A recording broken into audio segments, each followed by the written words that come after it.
So, let me ask you a huge question. Are you a product of your world, or is your world a product of you? Today, we're going to dive into that incredible two-way street between us as individuals and the society we live in. It's a connection that, honestly, defines almost everything about our lives. Let's get into it. Seriously, just take a second to think about it. Have you ever really, truly stopped to consider how the world around you, your family, your friends, your culture, has actually sculpted the person you are right now? It's a massive question, and it gets right to the very heart of what we're talking about today. And it all comes down to this one core concept, the social self. Basically, it means that human beings just aren't meant to live in isolation. We're wired to connect, to be with other people. We are, by our very nature, social creatures. So what does it mean to be a social being? Well, it's that natural pull we have to form bonds with others. It starts the second we're born, with our family. Then it expands out to our friends, to school, to our communities. And these relationships, they're not just optional extras. Nope, they are absolutely fundamental to who we become. Okay, so for part one, let's look at this from one angle. I want you to think of society as this master sculptor, and, well, we're the clay. So how exactly does society mold and shape us, right from the very beginning? Well, society doesn't just shape us randomly. It's got a pretty specific toolkit it uses to guide our behavior and what we believe. And those tools are culture, social norms, laws, and all the different social roles we play. Let's break each of those down. First up, we've got norms. These are basically the unwritten rules of life, right? They're the accepted ways of behaving that just keep things running smoothly. A really great example is the Filipino custom of pagmamano. It's this beautiful gesture of respect where you take an elder's hand and touch it to your forehead. There's no law saying you have to do it, but it's a super powerful social expectation. Now, when one of those unwritten rules or norms is so important that it needs to be made official for everybody, well, that's when it becomes a law. Just think about a red traffic light. The idea that red means stop is a norm that's been formalized to keep us all safe. It's a clear, non-negotiable rule that we all follow. And then there are social roles, and we all play so many of them, don't we? I mean, think about your day. You might be a child, a student, an employee, a friend, all in the same 24 hours.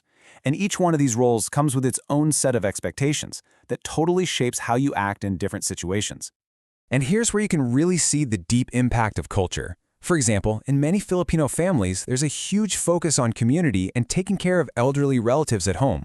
Now contrast that with a lot of Western societies where there's more emphasis on independence, and so retirement homes are a lot more common. And hey, neither one is right or wrong. It just perfectly shows how deeply our culture can shape even our most personal life decisions. So society is a powerful sculptor, for sure. But that's only half the story. See, we aren't just passive lumps of clay. We are also the architects. We're the ones who build and rebuild society piece by piece. And this is so crucial to remember. Societies don't just happen. They don't just appear out of thin air. They are the grand total of countless human choices, new ideas, and actions over thousands of years. It's human action that is the real engine driving social change. You can see this evolution so clearly right here.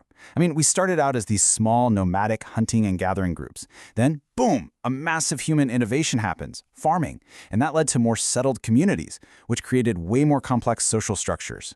Then, another big one. The invention of machinery sparked the Industrial Revolution, completely changing how we all live and work. And now, today, we're living in a post-industrial world driven by information and technology that we created. Every single leap forward was powered by us.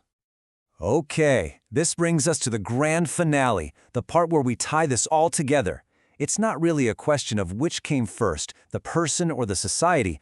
The truth is, they are locked together in this unbreakable, always moving bond. The best way to think about it is like a continuous feedback loop.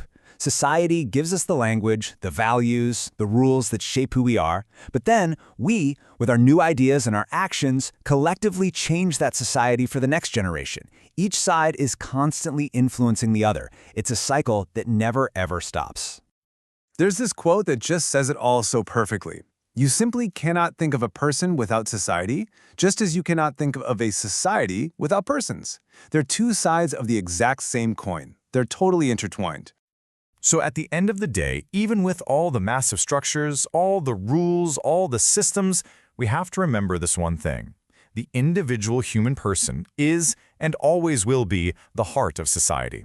It's people who create it, people who sustain it, and people who give meaning to this world that we all share. So we'll leave you with that final thought.